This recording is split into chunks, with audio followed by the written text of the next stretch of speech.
नमस्कार दोस्तों, मैं उम्मीद करता हूं आप रात दिन एक करके मेहनत करके अपनी पढ़ाई को लगातार कर रहे होंगे। आज की इस वीडियो में हम बात करने वाले हैं एक ऐसे राजनीतिक मुद्दे के बारे में जो काफी ज्यादा चर्चा का विषय बना हुआ है। आज हम बात करने वाले हैं डियागो गार्सिया आइलैंड के बारे में। जैसा कि आप मैप पर देख पा रहे होंगे, जो हमारा इंडियन ओशियन है, इस इंडियन ओशियन में यहां पर एक रिज पड़ती है जिसका नाम है चागोस लकडीप रिज। चागोस लकडीप रिज की अगर हम बात करेंगे तो इसी के ऊपर एक चागोस नाम से एक आर्कीपेलागो है जिसमें लगभग टोटल 58 आइलैंड्स हैं, यानी कि 58 द्वीप हैं। इन द्वीप में जो सबसे बड़ा है उस आइलैंड का नाम है डियागो गार्सिया आइलैंड। दोस्तों, बात है 1814 की, पेरिस की संधि हुई थी। इस संधि के आधार पर फ्रांस ने, ठीक है ना, फ्रांस से यूनाइटेड किंगडम हम कह सकते हैं या ब्रिटेन कह सकते हो आप, ब्रिटेन ने मॉरिशस और डियागो गार्सिया आइलैंड का अधिकार ले लिया गया। यानी कि डियागो गार्सिया आइलैंड की अगर हम बात करेंगे आपसे, तो ये मॉरिशस का एक आइलैंड है जो 1814 में यूनाइटेड किंगडम के अधिकार में आ गया, यानी कि इस पर ब्रिटेन ने अपना कब्जा कर लिया। इसके बाद दोस्तों होता क्या, यहां पर 1968 में ब्रिटेन ने क्या किया, मॉरिशस को तो आजाद कर दिया, बट इस आइलैंड को वापस नहीं दिया। और एक गुप्त रूप से संधि के माध्यम से ब्रिटेन वालों ने क्या किया, यूएसए को यह लीज पर दे दिया। और 1986 में यहां पर पूरी तरह से, यहां पर 1986 में अगर देखा जाए तो यहां पर यह सैन्य अड्डा बनकर के तैयार हो चुका था। यानी कि मैं इस बात को ऐसे भी कह सकता हूं कि 1968 में मॉरिशस को आजाद कर दिया गया बट आइलैंड को ट्रांसफर नहीं किया गया, और यहां पर यूएसए ने अपना अधिकार स्थापित कर लिया क्योंकि यूएसए को लीज पर दे चुका था यूनाइटेड किंगडम इस आइलैंड को। 1971 की बात है, जब भारत और बांग्लादेश का युद्ध हुआ था, सॉरी, भारत और पाकिस्तान का युद्ध हुआ था 1971 में, इंडो पाक वॉर जो हुआ था, उस समय यूएसए ने इसी आइलैंड से भारत को धमकी दी थी कि हम पाकिस्तान को सपोर्ट करेंगे। हमारे लिए इतना बेहतर उस समय पर यह हुआ कि तुरंत रशिया ने कहा कि अगर यूएसए पाकिस्तान का सपोर्ट करेगा तो हम भारत के पक्ष में उतरते हैं। तो इस आइलैंड के और क्या क्या पहलू हैं, क्यों ये चर्चा का विषय बना हुआ है, एक एक करके समझते हैं। हाल ही में दोस्तों हुआ क्या, यहां पर 21 मार्च 2026 की बात है, ईरान ने डियागो गार्सिया आइलैंड पर संयुक्त राज्य अमेरिकी ब्रिटेन अड्डे को निशाना बनाते हुए यहां पर 2 बैलिस्टिक मिसाइल को छोड़ा। ठीक है, लेकिन वो बात अलग है कि हमला सफल नहीं हुआ, बट ईरान ने यहां पर अटैक किया। और इस अटैक से हमें क्या समझ में आता है, इससे हमें यह पता चलता है कि जो पश्चिमी एशिया का संघर्ष है, वो संघर्ष केवल और केवल खाड़ी देशों के बीच नहीं रहा है, खाड़ी में नहीं रहा है, बल्कि उसका इंपैक्ट अब इंडियन ओशियन में भी देखने को मिल सकता है। तो यही यहां पर यह लिखा हुआ है। अगर हम बात करेंगे डियागो गार्सिया आइलैंड के बारे में, तो डियागो गार्सिया की अगर हम बात करेंगे तो यह हिंद महासागर में स्थित एक प्रवाल वलय है, यानी कि ये कोरल सेडिमेंट के डिपोजिशन से बना हुआ आइलैंड है।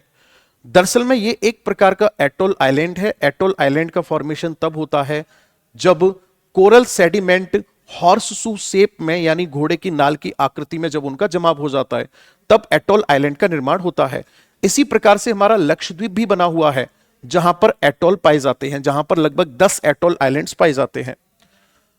2025 में ट्रीटी हुई।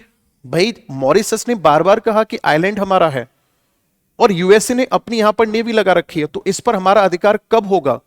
तो इंटरनेशनल कोर्ट ऑफ जस्टिस ने जब प्रेशर बनाना शुरू किया तो 2025 की संधि क्या कहती है, अंतरराष्ट्रीय दबाव के चलते यूनाइटेड किंगडम ने मई 2025 में मॉरिशस को संप्रभुता सौंपने हेतु एक संधि पर हस्ताक्षर किए, यानी मॉरिशस को इस आइलैंड को वापस देने की बात की गई।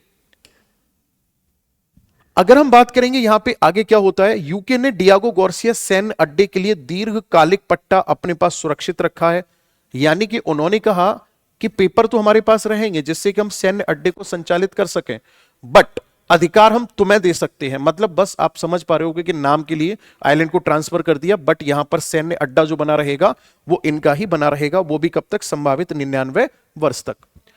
अब अगर भारत के लिहाज से देखा जाए तो यह हमारे भारत के दक्षिणी छोर से 1800 किलोमीटर दक्षिण पश्चिम में स्थित है। यानी कि यहां पर चाहे तो यूनाइटेड किंगडम की आर्मी लगी हुई है, यहां पर चाहे मान के चलो यूएसए की आर्मी लगी हुई है, दोनों का ही भारत के प्रति देखा जाए तो पॉजिटिव कम नेगेटिव इंपैक्ट ज्यादा निकल करके आता है। और भारत के लिए बेहतर तभी होगा कि जब यहां से ये लोग छोड़ करके चले जाएं और यहां मॉरिशस की सेना लगी हुई हो, क्योंकि भारत और मॉरिशस के संबंध देखे जाएं तो बहुत बेहतर हैं।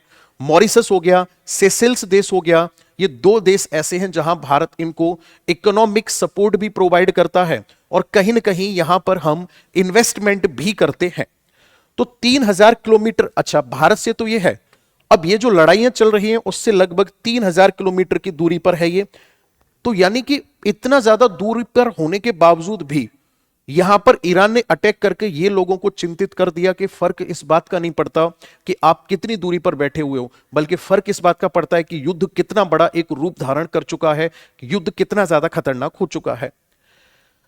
अगर हम बात करेंगे इस आइलैंड की फिजिकल और हिस्टोरिकल फीचर्स के बारे में, तो आपको पता चलेगा कि यह प्रवाल वलय जिसमें वी आकार का रेतीला द्वीप और उत्तरी छोर पर एक खुला लेगून होता है, या फिर आप इस बात को ऐसे कह सकते हो कि लगभग ये इस तरीके से होता है, यहां पर पानी भरा हुआ होता है। 16वीं शताब्दी में पुर्तगालियों ने इसकी खोज की थी और 1505 में इन्हीं पुर्तगालियों ने श्रीलंका की भी खोज की थी एज अ आइलैंड फॉर्मेट में। संयुक्त राज्य अमेरिका के लिए प्रमुख रणनीतिक हवाई और नौसैनिक अड्डे के रूप में यह कार्यरत है, यानी यूएसए यहां पर इंडियन ओशियन में अपनी स्थिति को लगातार मजबूत बनाने में लगा हुआ है। और इसके पीछे भी कारण है, क्योंकि इंडियन ओशियन में पाए जाते हैं पॉलीमेटलिक नोड्यूल्स जो कि इंटरनेशनल मार्केट में काफी ज्यादा वैल्यूएबल होते हैं। प्रेजेंट टाइम में डीप ओशियन माइनिंग के थ्रू इंडिया इसको पूरी तरह से एक्सट्रैक्ट कर रहा है, भारत इसका खनन कर रहा है। इसमें 50 से अधिक द्वीप शामिल हैं, लगभग 58 द्वीप हैं इसमें, ठीक है ना। अपनी पारिस्थितिक महत्व और रणनीतिक सैन्य मूल के लिए ये जाने जाते हैं। ये भूमध्य रेखा के ठीक दक्षिण में स्थित है और लगभग 7 degree southern 7 degree south latitude के आसपास जाकर के ये आइलैंड पड़ता है। रणनीतिक महत्व की अगर मैं बात करूंगा तो यहां पर क्या किया है, ध्यान से सुनना। यहां पर न डूबने वाला विमान वाहक पोत है, 12,000 फीट लंबे रनवे के साथ ये हिंद प्रशांत क्षेत्र में अमेरिका के सबसे महत्वपूर्ण बम वर्षक अड्डों में से एक है। 12,000 फीट लंबाई का यहां पर इन्होंने रनवे बना रखा है, जिससे कि आसानी से फाइटर जेट को उतारा जा सके, उनको रन किया जा सके, यानी रैपिड एक्शन लिया जा सके। आगे कह रहा है कि खाड़ी युद्ध, अफगानिस्तान और इराक युद्ध में प्रयुक्त B-52, B-1, B-2 स्टील्थ बम वर्षकों के लिए प्राथमिक लॉन्च पैड है, यानी कि यहां पर लॉन्च पैड भी यूएसए डेवलप कर चुका है, जिससे कि अगर आसपास के किसी देश के साथ कोई विवाद होता है तो उस पर वो रैपिड एक्शन ले सके, तुरंत उसके ऊपर आक्रमण कर सके। नौसेना एवं संभार तंत्र भी यहां पर यूएसए ने विकसित किया है। इसका गहरा लेगून विमान वाहक पोतों और परमाणु पनडुब्बियों के लिए एक विशाल पुनः पूर्ति केंद्र के रूप में कार्य करता है, यानी कि यहां पर जो गहरा लेगून है, इस गहरे लेगून की वजह से यहां पर आप अपने शिप को भी खड़ा कर सकते हो, सबमरीन को भी आप यहां पर क्या कर सकते हो, यूज कर सकते हो, क्योंकि पानी की गहराई ज्यादा है, आसानी से आप इनको रन करा सकते हो। 2024-25 में इसका उपयोग यमन में हूतियों के बुनियादी ढांचे पर हमला करने के लिए किया गया था। दरअसल में क्या है, ईरान का सपोर्ट है हूती विद्रोहियों को, और हूती जो है वो यमन देश में सरकार के प्रति संघर्ष करने वाले जो क्या नाम है, हम कह सकते कम्युनिटी है, उनका नाम आता है हूती में, जो कि सिया जैदी मुस्लिम कम्युनिटी से बिलोंग करते हैं। तो ईरान के सपोर्ट में हूती है। हूती अगर नुकसान पहुंचाएंगे तो किसको पहुंचाएंगे, यूएसए को पहुंचाएंगे। तो यूएसए ने 2024-25 में इनके ऊपर अटैक करके यहीं से इनके ऊपर जो इनका जो संघर्ष है या इनकी जो यूनिटी है उसको तोड़ने के लिए यूएसए ने यहीं से अटैक किया था, हूती विद्रोहियों को तोड़ने के लिए। और आपको याद आ रहा होगा कि अभी हूती विद्रोही जो हैं वो ईरान के सपोर्ट में है, तो उन्हीं हूती विद्रोहियों के सपोर्ट के दम पर ईरान ने कहा था कि हम सिर्फ हुर्मुज स्ट्रेट को बंद नहीं कर सकते, बल्कि हम हुर्मुज स्ट्रेट के साथ साथ बाब अल मांडेब स्ट्रेट को भी बंद कर सकते हैं और पूरे के पूरे विश्व के व्यापार को हिलाकर रख सकते हैं, जो कि स्वेज नहर और लाल सागर से होकर के अटलांटिक महासागर और हिंद महासागर के बीच में हो रहा है।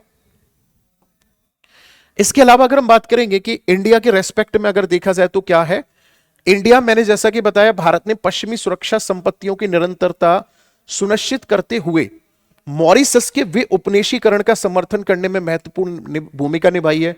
यानी मैंने क्या बताया, मॉरिशस में भी इंडिया इन्वेस्ट कर रहा है, सेशेल्स में भी इंडिया इन्वेस्ट कर रहा है, जो कि ये आइलैंडिक कंट्री के अंतर्गत आते हैं। इसके अलावा सितंबर 2025 में भारत ने चागोस समुद्री संरक्षित क्षेत्र के विकास और निगरानी हेतु मॉरिशस के लिए एक बड़े आर्थिक पैकेज की घोषणा की थी, जो लगभग 680 मिलियन डॉलर की आर्थिक पहल के आसपास था।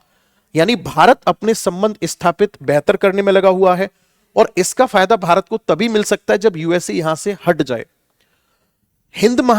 भारत हिंद महासागर में चीनी प्रभाव का मुकाबला करने के लिए अपनी रणनीतिक पद चिन्ह को बढ़ा रहा है।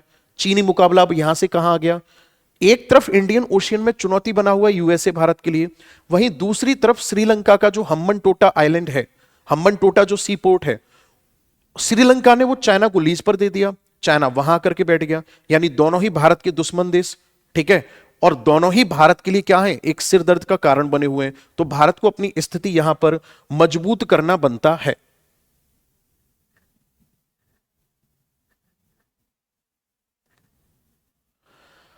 आगे अगर हम बात करेंगे 2026 की मिसाइल घटना, यह संकेत देती है कि लंबी दूरी की मिसाइल प्रणालियों ने के युग में अत्यंत दूरस्थ स्थित हवाई अड्डे भी सुरक्षित नहीं है। मैं जो बता रहा था आपको कि भाई युद्ध बेशक वहां हो रहा है, लेकिन उसका इंपैक्ट डियागो गार्सिया आइलैंड पर देखने को मिल रहा है। डियागो गार्सिया एक महत्वपूर्ण रणनीतिक केंद्र बना रहेगा, लेकिन इसकी भविष्य की सुरक्षा अमेरिका, यूके, मॉरिशस और भारत के बीच एक जटिल समन्वय पर निर्भर करेगी। यानी भारत के लिए पॉजिटिव होगा, नेगेटिव होगा, ये इस बात पर निर्भर करेगा कि आइलैंड जो है वो किसके हाथ में है। ये था दोस्तों आज का डियागो गार्सिया आइलैंड के बारे में मैंने आपको पॉइंट्स बताए। मैं उम्मीद करता हूं आपको बहुत बेहतर तरीके से पॉइंट समझ में आए होंगे। अगर वीडियो अच्छी लगे तो दोस्तों के साथ जरूर शेयर करना। Thank you.